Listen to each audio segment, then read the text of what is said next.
Bonsoir à tous. Je salue les anciens, les anciennes, toute la jeunesse qui est là. C'est un privilège de pouvoir apporter quelques mots de la part de notre Seigneur Jésus-Christ. Vous savez, les jours se suivent, mais ne se ressemblent pas. Et les bontés de l'Éternel se renouvellent tous les matins. Et ce matin, une bonne nouvelle va t'être dite. Et ton cœur va se réjouir. Ma femme, c'est un 4x4.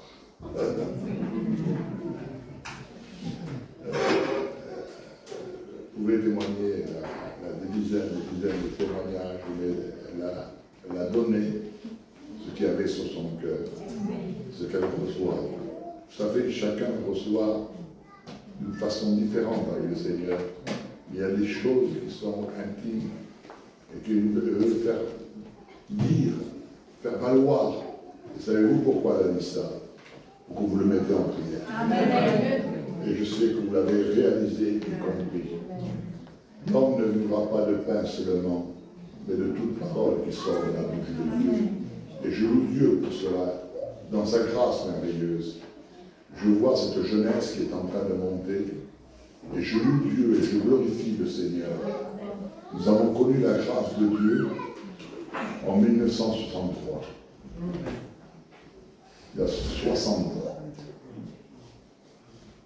Nous étions des catholiques pratiquants, avec des médailles con la camiseta, une penna insieme, con oraciones, et des choses qui, comme une catholique. Et on a dit qu'un Alléluia allait venir nous porter le conseil de Dieu. Vous savez, les Alléluia, il y a 60 ans, n'étaient pas bienvenus. Mais la parole de Dieu est vivante. Elle est gloire à Dieu. Alors, est-ce que vous le témoignez? C'est Armand Rey, un Catalan, qui est venu nous apporter le conseil de Dieu. Avec notre frère Léon, l'ancien, ils sont prêts au Seigneur dans la paix de Dieu. Ils sont venus à la porte, frapper à la porte, il y a 60 ans de cela, d'une maison, c'était la maison de ma compagne. Non, les parents ne sont pas là. Il dit non, mais on a le respect des vieux. Rentrez mon oncle, je vais vous faire un café. Et il lui a fait écouter une cassette. C'était avant, mais ce n'était pas comme aujourd'hui. Et puis il reconnaît la voix. Il dit, mon oncle, c'est ma cousine Germine, Antoinette, un petit qui était mort et revenu à la vie. Par la grâce de Dieu, à Bois-Bezain. Je la reconnais. Il n'y a pas d'autre gitan, il lui a dit. Par ici, c'était une trépide, elle avait 14 ans. Il dit, venez. Il avait une frégate. Il y a longtemps. Il est monté avec lui, il l'a amené dans la maison de gitan. Il frappa à la porte, ils l'ont reçu, et la première réunion a démarré. Simplicité. Une tente américaine avec des trous, même pas de chaise, des bancs, et il allait frapper ça dans les portes pour les inviter. Vous savez, l'évangile est simple. Nous, on veut aujourd'hui du sophistiqué. Mais c'est pas pour ça que les gens se convertissent. Celui qui convertit, c'est le Saint-Esprit. C'est la parole de Dieu. La grâce de Dieu, l'amour de Dieu. Et quand il intervient dans un cœur et de vie, il bouleverse.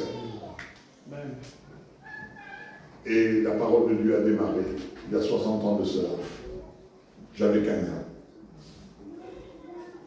Il parlait de la croix. Je connaissais, je l'avais appris au catéchisme. Il parlait de Jésus, je connaissais aussi. On ne peut le savoir. Mais il a dit un mot que peut-être vous allez entendre ce soir. On ne naît pas chrétien, mais on le devient par la grâce du Seigneur. Et cette parole m'a touché, m'a bouleversé, a changé. Je veux aussi, moi, une Bible. La parole de Dieu. Je veux lire, je veux connaître. J'ai connu pas mal.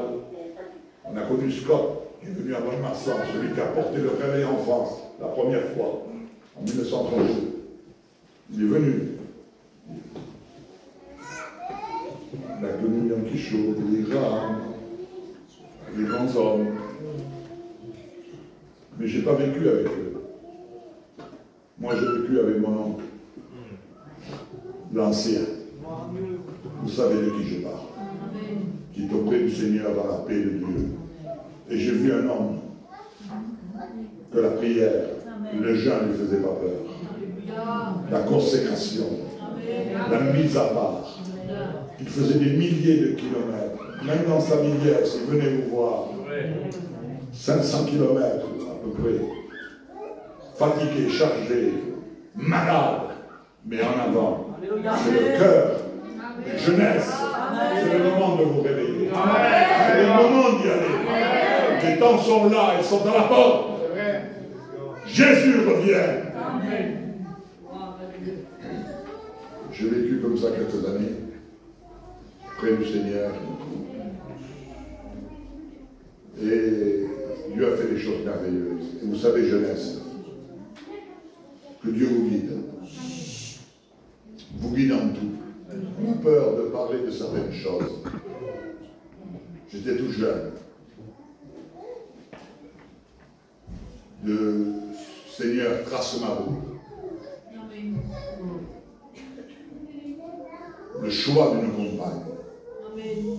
Oh là là, c'est du déplacé chez les gitanes, les Espagnols. Ça peut encombrer toute une famille. Le choix de ta vie. Dieu m'a appelé tout jeune au ministère.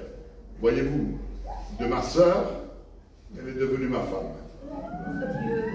Amen. Tout jeune, elle a servi elle aussi. Pourtant, je n'en ai fait pas voir. J'ai eu dans mon ministère 2 chapiteaux. Je parcourais la France. Et des fois, on allait dans des endroits pas trop bien. Ce n'était pas des pelouses.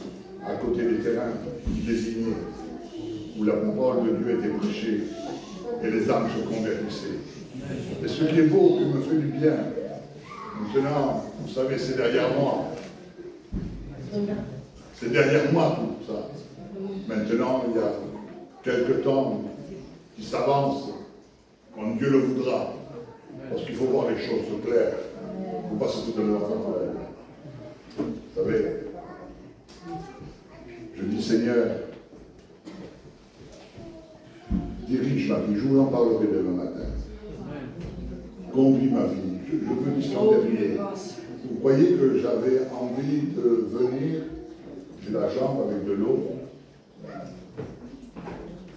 Mais j'ai dit, je veux voir mon frère. Et merci Seigneur pour le serviteur Manu qui peut nous apporter le conseil de Dieu ce soir. C'est lui qui a conduit, c'est lui qui m'amène. L'autre soir, c'est David, notre responsable, qui m'amène. À droite et à gauche.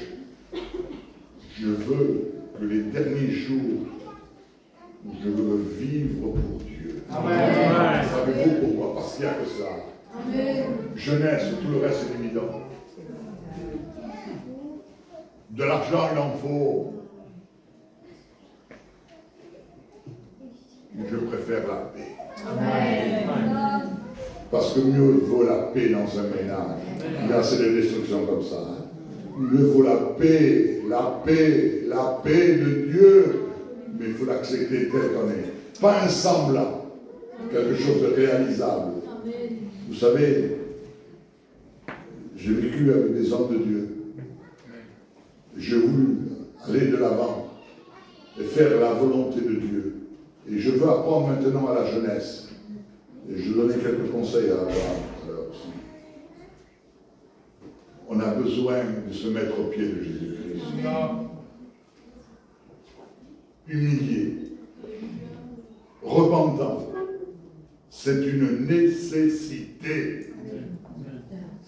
On en a besoin chacun de nous. Je vais vous donner un détail.